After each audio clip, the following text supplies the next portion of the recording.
పిల్లలు మీకు ఈ కథ నచ్చినట్లయితే లైక్ చేయండి, కామెంట్ చేయండి, షేర్ చేయండి. కొత్త వీడియో గురించి నోటిఫికేషన్లు రావాలంటే పక్కనున్న బెల్ ఐకాన్ని క్లిక్ చేయండి.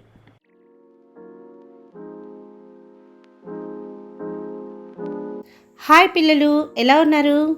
పిల్లలు, మీకు ఒక మంచి కథ చెప్పడానికి నేను వచ్చేసాను. ఈ కథను మనకు రాసిన వారు శ్రీమతి చెల్లి ప్రణయజ గారు. ఈ కథను చెప్తున్నవారు శ్రీమతి పమ్మి శాంత. ఈ కథ పేరు లైబ్రరీ. ఇక ఆలస్యం చేయకుండా కథలోకి వెళ్ళిపోదామా? రామాపురం ఒక పెద్ద గ్రామం. ఆ గ్రామ పెద్ద చాలా చురుకైనవాడు, తెలివిగలవాడు. గ్రామానికి కావలసిన వసతులన్నీ అమిరేలా చూశాడు. ఎవరు దేనికి ఇబ్బంది పడేవారు కాదు. ఆ గ్రామ పాఠశాల గురించి చుట్టుప్రక్కల గ్రామాలలో చాలా గొప్పగా చెప్పుకుంటారు. అక్కడి ఉపాధ్యాయులు పిల్లలకు చదువు నేర్పించడంలో ఎంతో శ్రద్ధ తీసుకుంటారు.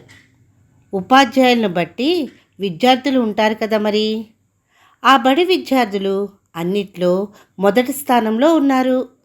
కానీ విద్యార్థులకు ఒక కొరత ఉంది. పాఠశాలలో మంచి లైబ్రరీ లేదు.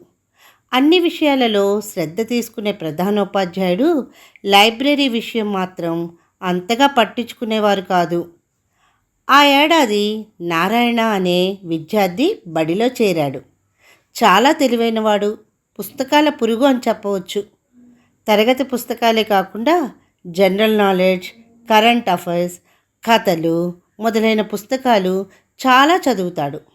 అతనే కాదు, అతని తరగతిలో ఉన్న అందరితో చదివించేవాడు. ఇదివరకు అతను చదివిన బడిలో మంచి లైబ్రరీ ఉంది. అక్కడ ఉన్న చాలా పుస్తకాలు చదివేశాడు నారాయణ. ఈ బడిలో లైబ్రరీ లేకపోయేసరికి నారాయణకు చాలా బాధ అనిపించింది.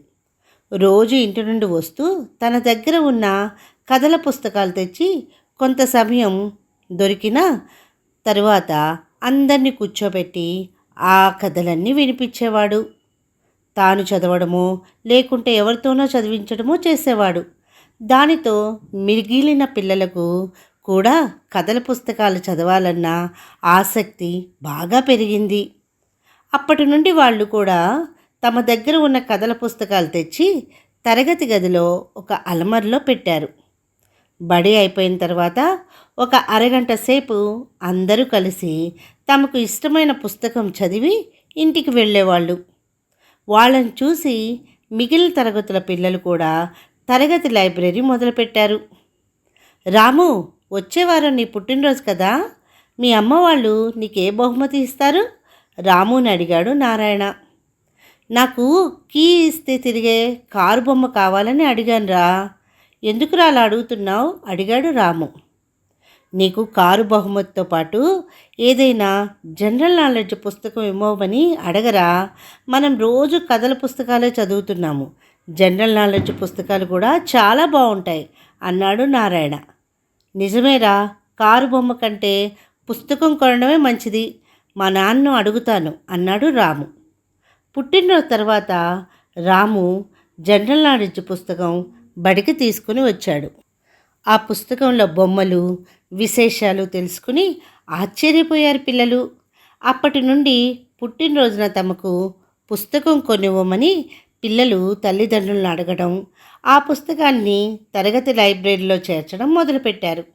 తరగతి లైబ్రరీలో వివిధ అంశాలకు చెందిన పుస్తకాలు చేరాయి. పిల్లల దినోత్సవం సందర్భంగా నారాయణ వాళ్ళ బడికి వేరే బడి నుండి క్విజ్ పోటీ ఉందని, దానిలో పాల్గొనాలని ఆహ్వానం వచ్చింది. సోషల్ మాస్టారు ఆ విషయం ప్రధానోపాధ్యాయునికి చెప్పారు. మన పిల్లలు ఆ బడి పిల్లలతో పోటీలో గెలవగలరా? అనుమానం వ్యక్తపరిచారు ప్రధానోపాధ్యాయులు. పిల్లలు బడి అయిపోయిన తర్వాత జనరల్ నాలెడ్జ్ పుస్తకాలు చదువుతున్నారు. ఉపాధ్యాయులుగా మేము వాళ్ళను ప్రోత్సహించకపోవడం విచారం. ఒకసారి పోటీకి పంపుదాము. గెలిచినా గెలవకపోయినా పోటీలో ఎలా ఉంటుందో తెలుసుకుంటారు అన్నారు సోషల్ మాస్టర్. దానికి సరే అన్నారు ప్రధానోపాధ్యాయులు. సోషల్ మాస్టరు ఆ విషయం పిల్లలతో చెప్పి పోటీకి ఎలా తయారు అవ్వాలో చెప్పారు. పిల్లలతో పాటు ఆయన కూడా బడి అయిన తర్వాత ఉండి వాళ్ళకి అర్థం కానివి చెప్పేవారు. క్విజ్ పోటీ ఉన్న రోజు రానే వచ్చింది. 6 పిల్లల్ని తీసుకుని సోషల్ మాస్టరు పోటీ జరిగే బడికి వెళ్ళారు. దరిదాపు 20 బడులు పోటీలో పాల్గొన్నాయి. అందరూ చాలా కంగారుగా ఉన్నారు. ఎందుకురా అంత కంగారుగా ఉన్నారు? మన ప్రయత్నం మనం చేద్దాము అంటూ అందరినీ ధైర్యపరిచాడు నారాయణ. పోటీలో రామాపురం బడి పిల్లలు ఇచ్చిన జవాబులకు అక్కడి వాళ్ళంతా ఆశ్చర్యపోయారు. నారాయణ బృందంతో ఎవరూ పోటీ పడలేకపోయారు. మొదటి బహుమతి గెలుచుకుని వచ్చిన పిల్లలను ఉపాధ్యాయులందరూ ప్రధానోపాధ్యాయులు అభినందించారు. ముఖ్యంగా నారాయణను ఎంతో మెచ్చుకున్నారు.